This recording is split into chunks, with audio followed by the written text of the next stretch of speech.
السلام علیکم۔ وعلیکم السلام ورحمۃ میرا اللہ نام وبرکاتہ۔ محمد دانش ظہیر اتاری۔ میرا سوال مفتی صاحب سے یہ ہے کہ مساجد میں ٹوپیاں رکھنا کیسا، اور کیا مسجد کی ٹوپی پہن کر نماز ہو جاتی ہے؟ مسجد کی ٹوپی سے نماز پڑھنا اور ٹوپی رکھنا، مسجد میں ٹوپیاں رکھنا کیسا اور اس ٹوپی سے نماز پڑھنا کیسا؟ مسجد میں ٹوپیاں رکھنے والے تو حسن نیت سے ہی رکھتے ہیں، مقصد ان کا یہی ہوتا ہے کہ لوگ ننگے سر نماز نہ پڑھے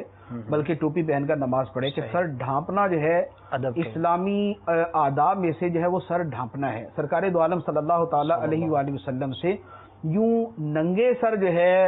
یعنی اپنی زندگی گزارنا جو ہے یہ ثابت نہیں ہے، تو یہ سیدھا سیدھا جو ہے نا یہ ایک امر نامناسب ہے۔ سرکار صلی اللہ علیہ وسلم نے ہمیشہ ٹوپی پر امامہ جو ہے وہ باندھا۔ اعلیٰ حضرت علی رحمہ نے کثیر احادیث مبارک بھی نقل فرمائی ہیں اس کے بارے میں، اور ویسے حدیث کی کتابوں کے اندر موجود ہے کہ سرکار دو عالم صلی اللہ تعالی علیہ وآلہ وسلم امامہ شریف باندھتے تھے، اور صحابہ کرام کے بارے میں بھی بکثرت امامہ شریف باندھنے ہی کا تذکرہ ہے کہ صحابہ کرام کے امامے اس کلر کے ہوتے تھے، اس کلر کے ہوتے تھے، تو لہذا امامہ باندھنا جو ہے یہ اوریجنلی جو ہے یہ سرکار دو عالم صلی اللہ علیہ وسلم کی سنت مبارکہ ہے۔ امامہ نہ ہو تو ٹوپی بہرحال جو ہے ہونی چاہیے سر پر، اور ننگے سر نماز پڑھنا جو ہے یہ مکروہ و ممنوع ہے۔ صحیح، جیسے آج کل جس انداز میں پڑھی جاتی ہے نا اس کے اندر مقصد صحیح نہیں ہوتا، وہ مکروہ کے اندر شمار ہوتی ہے۔ صحیح۔ اب یہ ہے کہ اب اس مکروہ سے بچانے کے لیے مسجد میں ٹوپی رکھی جاتی ہے، تو اب حکم شرعی یہ ہے کہ نماز جو ہے وہ ایسے لباس کے اندر پڑھی جائے کہ جس لباس کے اندر آدمی معزز لوگوں کے سامنے جا سکے، صحیح، معززین کے سامنے جا سکے۔ اب مسجد کے اندر جو ٹوپیاں ہوتی ہیں بعض اوقات تو واقعتاً اچھی قسم کی ہوتی ہیں، ایسی اچھی ہوتی ہیں کہ ان کے اندر نماز پڑھنے میں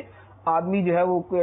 ایسا محسوس نہیں کرتا، اور وہ ٹوپی پہن کے اگر وہ کسی جگہ چلا بھی جائے تو کوئی مسئلہ نہیں ہے۔ لیکن عمومی طور پر مسجد کی ٹوپیاں اس قسم کی ہوتی ہیں کہ جنہیں پہن کر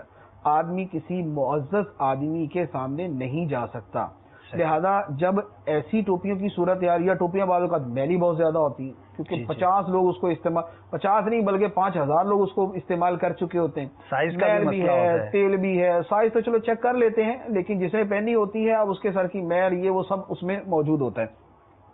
بعض اوقات بدبو آ رہی ہوتی ہے ٹوپیوں سے، کھجور کی ٹوپیاں اکھڑی ہوئی ہوتی ہیں، تنکے نکلے ہوئے ہوتے ہیں۔ اب اس طرح کی جو ٹوپی ہیں ان کو پہن کر نماز پڑھنے سے بہرحال بچنا چاہیے، اپنی ذاتی ٹوپی استعمال کرنی چاہیے، اچھی سی عمدہ قسم کی ٹوپی یا امامہ، یہ دونوں اپنی زندگی کے معمول کے اندر شامل کرنے چاہیے، علاوہ نماز کے بھی سر پر امامہ ہونا، سر پہ ٹوپی ہونا جو ہے یہ اسلامی تہذیب کی علامت ہے، اور نماز کے اندر بطور خاص جو ہے وہ اس کا اہتمام کرنا چاہیے۔ قرآن پاک کی آیت مبارکہ ہے خذوا زینتکم عند کل مسجد، ترجمہ یہ ہے کہ اپنی نماز کے وقت اپنی زینت اختیار کرو،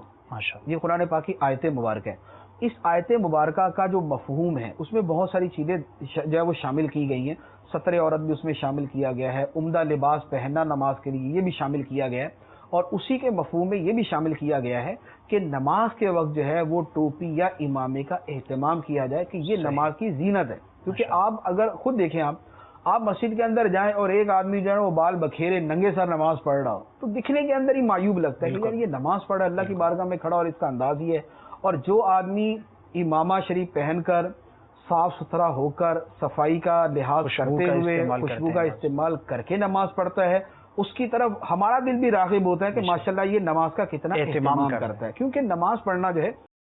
یہ اللہ تعالیٰ کی بارگاہ میں حاضری ہے، تو جب کسی عام دنیاوی معزز آدمی کے سامنے جاتے ہیں تو وہاں پر اہتمام کیا جاتا ہے، جب اللہ تعالیٰ کی بارگاہ میں حاضری ہو تو اس کا بھی اہتمام ہونا چاہیے۔ بعض بزرگوں کے لیے لباس خاص کرنا بھی ثابت ہے، بعض بزرگوں کا یہ طریقہ ہوتا تھا کہ وہ نماز کے لیے ان کا لباس خاص ہوا کرتا تھا، اچھے سے اچھا لباس پہنتے تھے، اس کو پہن کر جو ہے وہ نماز پڑھتے تھے۔ تو عبادات کے ساتھ رغبت، محبت اور ایک شوق کا اظہار اس سے بھی ہوتا ہے، جیسے درود شریف پڑھنا، پہلے عطر لگا لیں، اب عطر لگائیں گے تو درود شریف پڑھتے وقت عطر لگانا یہ مستحبی ہے، درود شریف کی تعظیم بھی ہے، عطر لگانا ویسے ہی اہتمام کی علامت ہے۔ صحیح، کوئی باتھ روم جاتے ہوئے تو عطر نہیں نہ لگاتا، صحیح، ٹھیک ہے نا، لیکن کوئی مسجد میں جاتا ہے، جمعے کا دن ہوتا ہے، شریعت نے فرمایا کہ عطر لگاؤ، شریعت نے فرمایا کہ غسل کرو، شریعت نے فرمایا کہ اہتمام کرو، شریعت نے فرمایا کہ صاف ستھرے کپڑے پہنو، عید کا دن ہے، اہتمام کا فرمایا نئے کپڑے پہنو یا دھلے ہوئے صاف ستھرے کپڑے پہنو، عطر لگاؤ۔ تو اس طرح عبادت کے لیے اہتمام کرنا یہ بڑی اعلیٰ چیز ہے. تو اب مسجد کی ٹوپی استعمال کرنا اس کو اہتمام نہیں کہا جا سکتا. صحیح. ایک آدمی مسجد میں آتا ہے جاتے یوں اٹھا کے سر پہ ٹوپی رکھ لی, اسے یہ نہیں کہا جائے گا کہ اس نے نماز کے لیے اہتمام کیا. لہذا اچھی قسم کی ٹوپی یا امامہ یہ سر پہ ہونا چاہیے.